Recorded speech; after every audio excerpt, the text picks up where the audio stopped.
pertanyaan tadi bagaimana seleksi masuk ke perguruan tinggi, memang sebetulnya yang paling penting itu adik-adik calon mahasiswa itu menyiapkan diri dengan belajar yang tekun, yang rajin.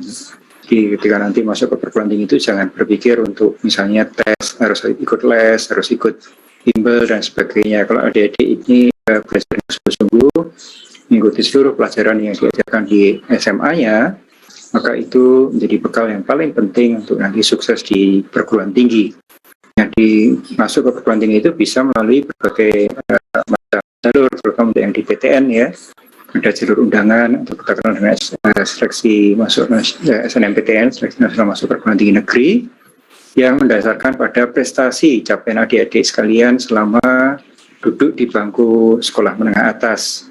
Di prestasi selama kelas 10, 11, 12 itu semua menjadi dasar untuk nanti dipilih atau diseleksi masuk ke perguruan tinggi. Tidak hanya capaian rapor, tapi juga capaian portofolio prestasi yang diukir selama duduk di bangku SMA.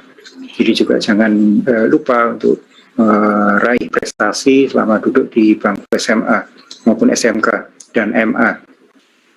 Kemudian jalur yang kedua adalah melalui tes. Jadi tes ini juga bagian dari mengukur kesiapan anak-anak sekalian, adik-adik siswa di SMA, SMK, SMA untuk berbagai macam subjek yang nanti diujikan di seleksi bersama masuk perguruan tinggi negeri.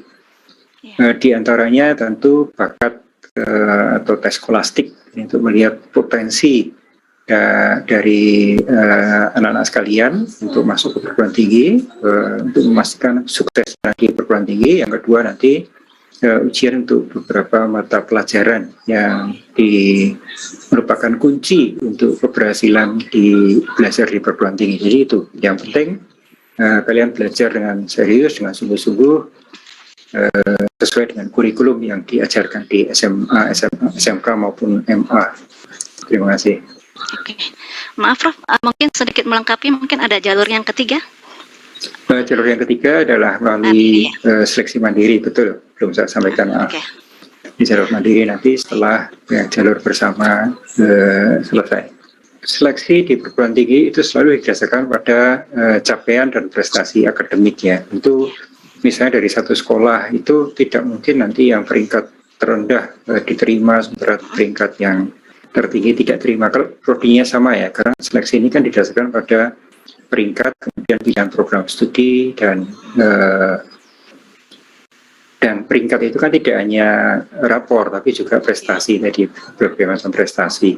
Sementara untuk jalur tes juga begitu ya, jalur tes juga hasil dari ujiannya kan adik-adik sekalian bisa memperoleh ya hasil capaiannya, maka tidak mungkin nanti yang nilainya rendah kok diterima, sementara yang nilainya tinggi tidak diterima. Jadi kalau ada isu bahwa ada jalur belakang dan sebagainya, itu semuanya itu bohong. Jadi selama adik-adik sukses di dalam mengukir prestasinya di SMA atau sukses di dalam mengikuti tes, maka insya Allah akan diterima di perguruan tinggi yang menjadi pilihan adik-adik sekalian. Tapi ya tadi, karena persaingannya ketat sekali ya, dari pendaftar yang banyak sekali, jadi rasio antara yang diterima dan sesuai dengan ketersediaan bangku di perguruan tinggi negeri ya, dengan pendaftar itu selalu jomplang sekali, karena terutama prodi-prodi yang favorit itu kan pendaftarnya bisa ratusan untuk satu bangku saja. Kan juga latar belakang ekonomi itu tidak menjadi pertimbangan ya, jadi jangan kemudian seolah-olah kalau yang membayar tinggi itu akan punya prioritas untuk diterima lebih dibandingkan dengan yang membayar sedikit. Membayar berapa yang akan dibayarkan itu sesuai dengan kemampuan orang tua, jadi jangan kemudian juga melebih-lebihkan kemampuan orang tua membiayai misalnya 5 juta per semester, jangan kemudian ditulis 50 juta gitu. Jadi itu karena nanti akan menjadi dasar ketika adik-adik diterima, anak-anak sekalian diterima di perguruan tinggi, dan itu tidak berdampak, tidak berpengaruh terhadap diterima atau tidaknya, tapi akan menjadi penentu bagi nanti uang kuliah yang dibebankan pada orang tua. Pada dasarnya sesuai dengan kemampuan orang tua lah. Ya. Penting anak-anak sekalian harus membuka mata, membuka pengetahuan secara luas ya, tanya pada kakak-kakaknya, saudaranya, tetangganya, atau mereka-mereka yang sudah berhasil lulus dari perguruan tinggi. Jangan yang baru mendaftar, tapi bertanya pada yang sudah sukses berhasil. Apa yang menjadi cita-cita adik-adik sekalian, anak-anak sekalian, kalau mau jadi pengusaha, coba lihat latar belakangnya dulu, pendidikannya apa. Ingin menjadi seorang insinyur, lihat latar belakangnya dulu, pendidikannya seperti apa.